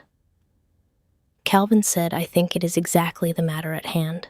I think the rest of it is language put around that to make it look like something else." There was a stillness in the room. Parr said, "The question before this body is whether the arrangement in your home meets the standard appropriate to a man in your position." Calvin reached into his coat and removed a folded piece of paper. He unfolded it slowly. He said, "Before I say anything further, I would like to read one sentence, with the permission of the person it concerns." He looked at Natalia. She nodded once. He said, "This is from a letter written by my wife Ruth in the last weeks of her life, addressed to her sister in Ohio." He paused. He said, "Do not let the house become a place that no one is allowed to enter." He refolded the paper and put it back in his coat. He said, "That is what I have to say." He sat down. The room was very quiet. Parr looked at the other aldermen. Deary was looking at his hands. Foss had the expression of a man who is reconsidering. Then Edna Whitlock stood up. She did not look at Parr. She held her folded paper in one hand, and she turned slightly so that she was addressing the room rather than the table, the way a person addresses a room when they understand that the decision is not actually being made at the table. She said, "I have a list. I would like to read it." Parr said, "This is not an open forum, Mrs. Whitlock." Edna said, "Then I will read it quickly." She read it. She read the names and the dates and the specific things, the Henderson roof and the section of flashing, and the morning Natalia had gone up there before breakfast with the tools from Calvin's box, before anyone had thought to ask. Clara Deary and the soup, and the 2 mornings running, and the fact that Clara Deary does not tell anyone when she is ill, and the one person who had noticed without being told. She read about the post office steps and the sand, and the 3 weeks of icy mornings and Horace's statement that he had not put it there. She read about the child with the cut hand, and the 3 stitches placed with a fine needle and steady hands, and the instructions given to the mother that the mother herself had said were better than what the doctor had previously managed. She read about Mr. Prosser, in the 3 days of soup and wood. In the morning she had found him with a cold house and a failing stove, and had rebuilt it without being asked and without mentioning it to anyone. She read 6 more items. Then she set the paper on the table in front of Parr. She said, "That is what has come out of that house since October. That is what this town has received from the stranger at the gate that Reverend Crail was so concerned about." She sat down. Alderman Deary looked up from his hands. He looked at his wife Clara in the second row. Clara was looking straight at him, not with accusation, simply looking the way a person looks at someone they have been married to long enough that a look can carry the weight of a conversation. Deary looked back at the table. Foss said I moved to close the agenda item. Deary said without looking up. Seconded. Parr said, "There has not been a vote." Foss said, "There has been enough." Parr looked at the room. He was a man who dealt in calculations, and he was calculating now, adding the faces and the postures and the weight of 30 people who had come to a Thursday afternoon meeting. In December cold, and what he was calculating was whether the number had moved past where he could still make it work. It had. He said, "The item is tabled." She understood what that meant. Tabled meant it could return. But she also understood that in practical terms, what it meant was that Parr had looked at the room and decided the cost of continuing today was higher than what he stood to gain, and that a man who makes that calculation once will eventually make it again about the same subject, and that this particular door was now harder to open than it had been this morning. Crail stood as people were rising from their seats. He spoke without preamble. He said, "I have not been helpful in this matter. I intend to be more useful going forward." He looked at Natalia when he said it. She looked back at him. She nodded. It was enough. She did not speak to anyone else in the room. She waited for Calvin, and they walked out together through the December cold, and the street was quiet, the way it is after something has happened that everyone will talk about for some time, and neither of them said anything for a long while. At the gate, he unlocked it and held it, and she walked through. She realized as she walked through it that she had been holding the house key in her gloved hand since somewhere on the walk from the town hall. She had not decided to take it out. Her hand had simply done it the way the body sometimes knows what it is doing before the mind has caught up. She went inside before him. She hung her coat on the hook beside his and set her hat on the shelf. She put the kettle on. She heard him at the door, the particular sound of him checking the latch twice, which he always did, which she had long since stopped noticing consciously, because it had become part of the rhythm of the house, like the way the stove ticked when it was heating, and the way the cottonwood moved in the east wind. He came in and stood near the stove. She was at the window looking out at the back lot where the wood was stacked against the fence, and the last of the December light was going blue on the snow. The cottonwood was bare against the sky. The fence posts had an inch of white along the top rail. He said Natalia. She had not heard him use her full name before.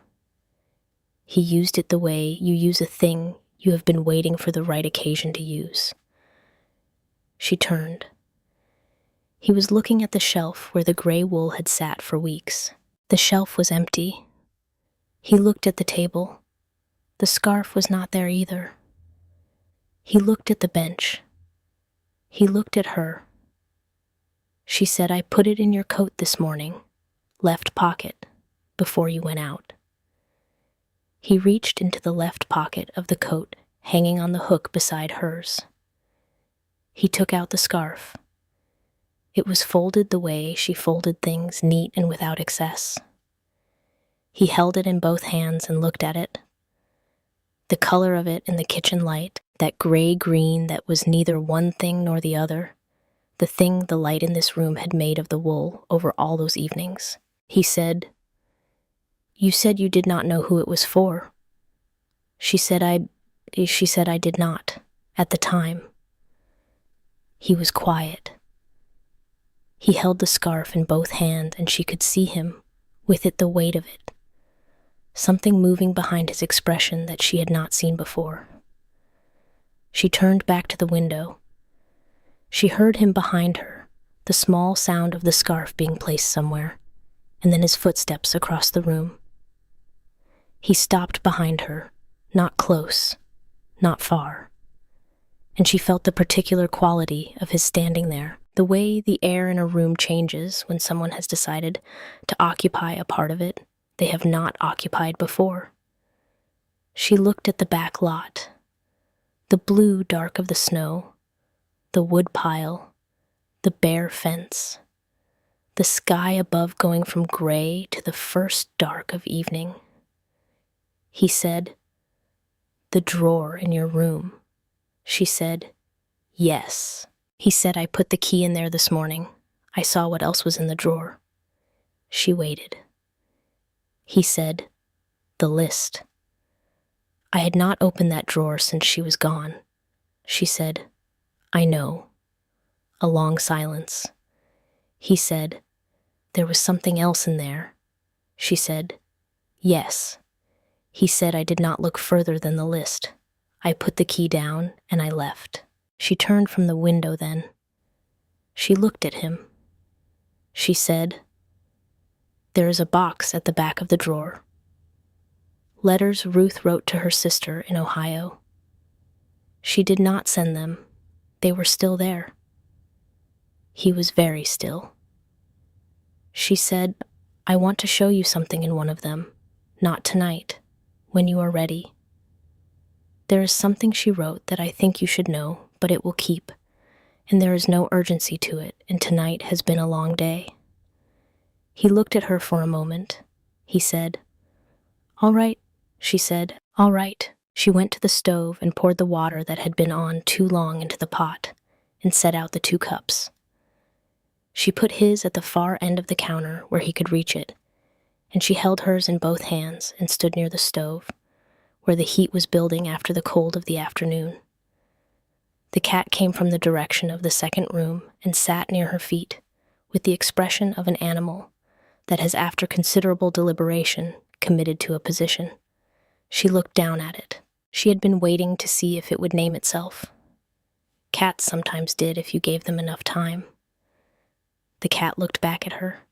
She said, "Well." The cat blinked once, the slow, deliberate blink that means something in a cat's particular language. She picked it up carefully, the way she handled anything uncertain of being handled, and it tensed briefly, and then settled a significant warmth and weight against her chest. And she stood at the stove and held it, and the heat came off the iron in slow, steady waves. Calvin sat at the table with his coffee. He had not taken the scarf off. She did not comment on this. Outside, the dark had settled fully over Harrow Flat. The street was empty. A door somewhere, a horse in the livery, the small sounds of a place that expected the night to proceed as nights did. She set the cat down on the rug near the stove, and it resettled with the air of something that had made a final determination. She sat at the table, not at her usual end, closer in than usual, not because she had planned to, simply because that was where she pulled the chair from, and she pulled it from there without thinking about it, which was itself a kind of answer to a question she had not been fully aware she was still asking. He looked at the table. She looked at the table. The lamp threw its ordinary circle of yellow light over the grain of the wood between them. After a while, she said, "Tomorrow, if you want, I can show you what is in the box." He was quiet for a moment. He said, "Yes, tomorrow." She nodded. The following morning, she woke before him, which was ordinary, and made the fire and the coffee and waited at the table. When he came downstairs, she could see that he had not slept particularly well, which she had expected because she had not slept particularly well either. Both of them lying in their separate rooms in the same house, thinking about the same box in the same drawer. She went to the second room and retrieved the wooden box and brought it to the table and set it down between them. She said, "I found it the 3rd week. I should have told you sooner. I was waiting until after the session because you had enough to manage." He looked at the box. He said, "Ruth made this. Years ago. It was her mother's before." She said, "I did not know that." He reached out and picked it up and held it, the way you hold something you have not touched in a long time and are not sure yet what it is going to cost you. He opened it. He took out the bundle of letters and set the box down and held the letters and looked at them for a moment. Then he began to read. She went to the stove and checked the coffee and added wood to the fire and gave him the room in the way she had learned to give room, by being present without requiring anything from the presence, by staying close enough that silence had company, without the company requiring management. He read for a long time. She heard him set a letter down, pick up another, set it down. At some point she heard him make a sound she had heard once before throughout the night he had talked about Ruth and the stair. Not quite a laugh, not quite a sob. Something that had been held in a very long time and was finding its way out in the only form still available to it. She did not go to him. She stood at the stove and let it be what it was. After a long while, he said without turning. She wrote to the bureau. She said, "Yes." He said, "She told them what to look for." She said, "Yes." He was quiet. He said, "She knew someone would come." She said, "She arranged for someone to come." There is a difference. Another long silence. He said, "She was not afraid of me moving on." She said, "No." She was afraid you would not allow it. There is also a difference there. He turned then. He was holding the last letter. She could see from across the room that his eyes were wet, which she had not seen before, and which she observed without comment, because some things do not require comment. He said, "She says I had enough to carry." Natalia said, "You did." He said, "She always knew things about me that I had not said." She said, "Yes. From what you have told me, she seems to have been that kind of person." He set the letter down on the table very carefully, the way you set down something that has weight you did not anticipate. He put his hand flat on it for a moment, then he took his hand away. He said, "She was right about the nail on the back step." Natalia felt something loosen slightly in her chest, a tension she had been holding without being entirely aware of holding it. She said, "She was right about most things, it sounds like." He made the sound again, closer to a laugh this time. He said, "She was." She would not have said so, but she was. He gathered the letters carefully and replaced them in the box and closed it. He sat with the box between his hands for a moment. Then he stood and carried it upstairs. She heard his footsteps above, and then the sound of a drawer opening and closing. When he came back downstairs, his face was composed and clear in the way of someone who has set something down and is deciding to leave it where they put it.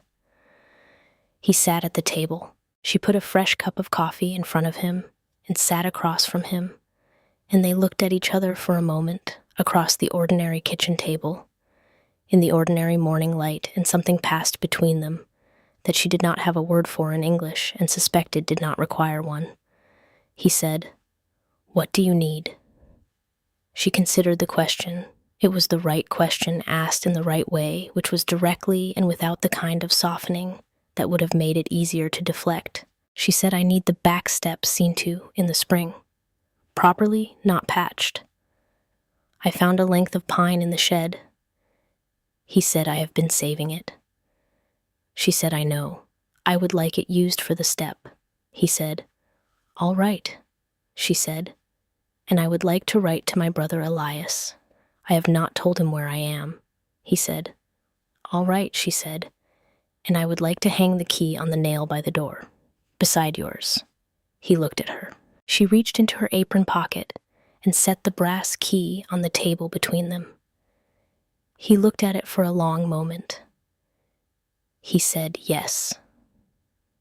She picked it up and stood and crossed to the door and hung it on the second nail, the one that had been empty since she arrived beside his. It hung there against the wood with a small, definite sound. She stood for a moment looking at the two keys on the two nails. Then she turned around. He was still at the table.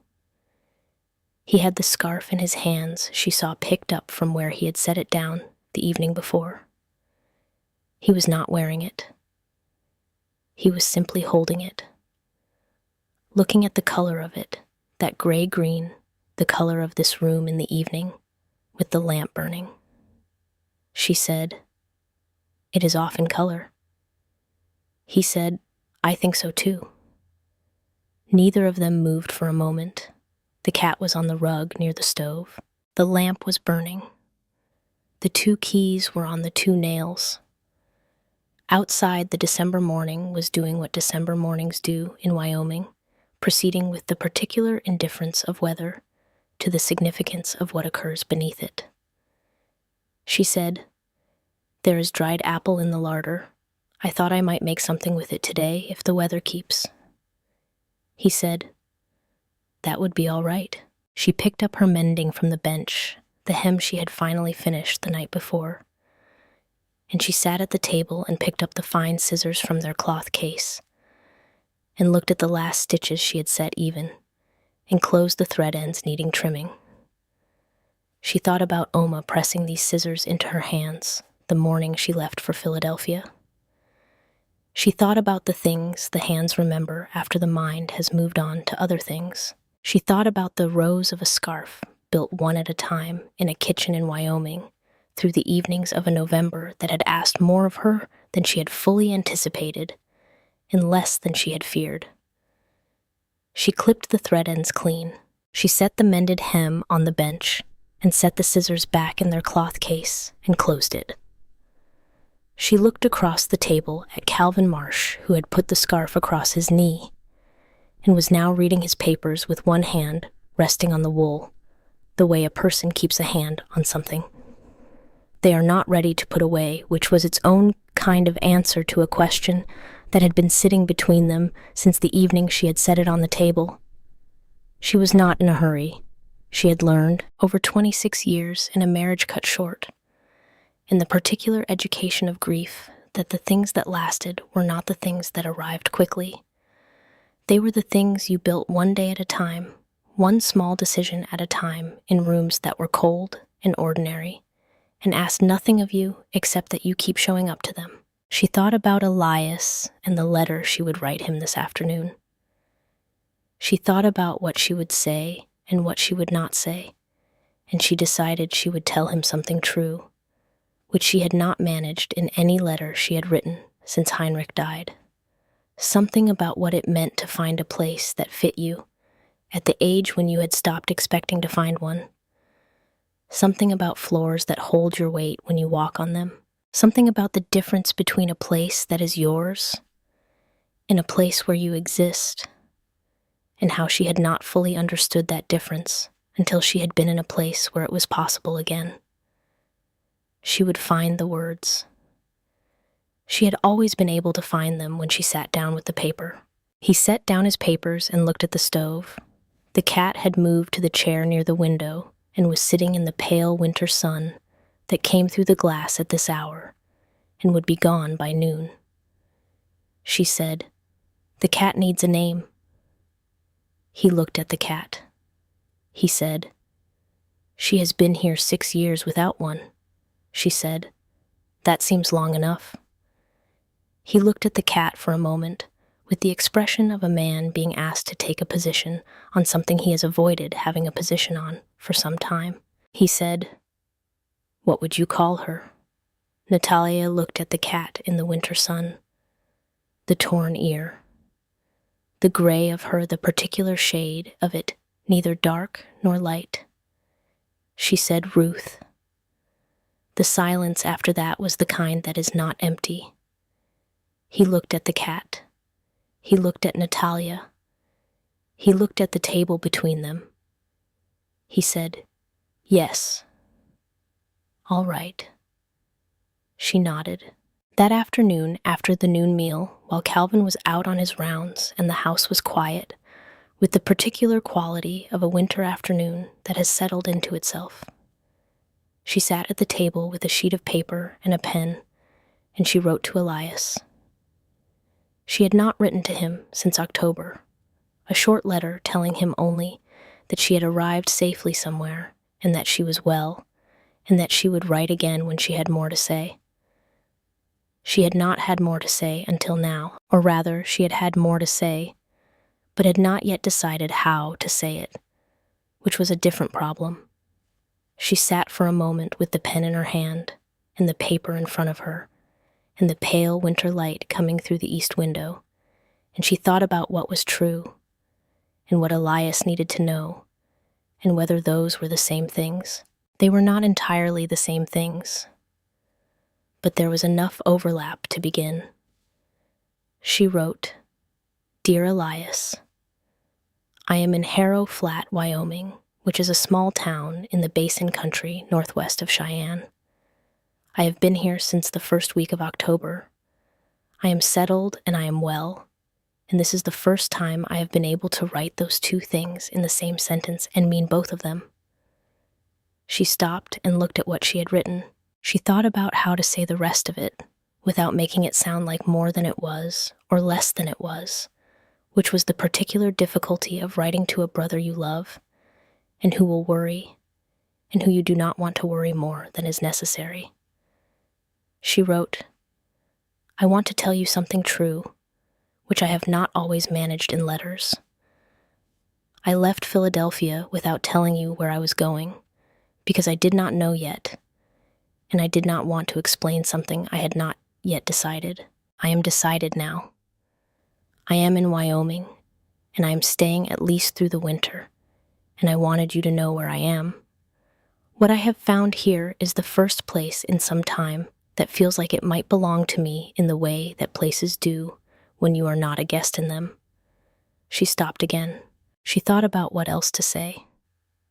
She thought about Calvin and about Ruth's letters and about the key on the nail by the door, and she decided that those things were not for this letter. Not yet, not until she understood them better. Herself. She wrote, "There is a lot I do not yet know about what this is or where it leads. I am 26 years old, and I have been in enough uncertain situations to know that uncertainty is not the same as danger, and that not knowing the shape of something does not mean the shape is wrong. I am being sensible. I am working. The work here is good work, and the people here are mostly people I am glad to know. That is more than I could have told you about Philadelphia." She wrote, "Write to me when you can. I would like to know how you are. Not what you owe, or what you plan, or what went wrong. Just how you are. I am your sister, and I am allowed to want that much." She signed it the way she had always signed letters to Elias, with her full name, Natalia, which she had done from the first letter she ever wrote him, because she had wanted him to know who he was writing to, and she had never found a reason to change the habit. She folded the letter and addressed the envelope and set it on the shelf beside the tin of coffee, where she would see it in the morning and remember to take it to the post office. Then she sat for another moment, with her hands in her lap, and looked at the east window and the white of the December sky through the glass. She thought about Ruth sitting in this room, or perhaps at this very table, writing letters she could not send. She thought about the particular loneliness of that writing to someone you love, about things you cannot yet say to them, directly putting words on paper, because the paper will hold them when you cannot. She understood that loneliness. She had lived in varieties of it for most of her life. But she also thought that Ruth had found in that loneliness a way to do something useful. A bureau in St. Louis, a telegram forwarded 3 times, a woman on a train from Philadelphia with a small iron skillet and a ball of gray wool, and 26 years of knowing that standing upright is a decision. She picked up the next piece of mending from the basket and held it in the lamplight and found where she needed to begin. He reached for his papers when he returned at dusk, sitting across from her at the table in the familiar way, his coat on the hook beside hers, his hat on the shelf, his hands around the coffee cup she had set in front of him without being asked, because this was the rhythm now, and neither of them had decided it, and neither of them needed to. The fire settled in the stove with a low sound. The cat slept in the winter sun that had moved across the floor all afternoon and was now gone, leaving the cat sleeping in the place where it had been, which was what cats did. The lamp burned. Outside, the snow came down over all of Harrow Flat, over the street and the church, and Edna Whitlock's store with its lamp already lit against the gray of the morning over the town hall, where a piece of paper had been set on a table the day before, and then set aside over the north parcel that Gideon Parr would not get because the man who held it had no reason now to be replaced. Over the post office steps, where the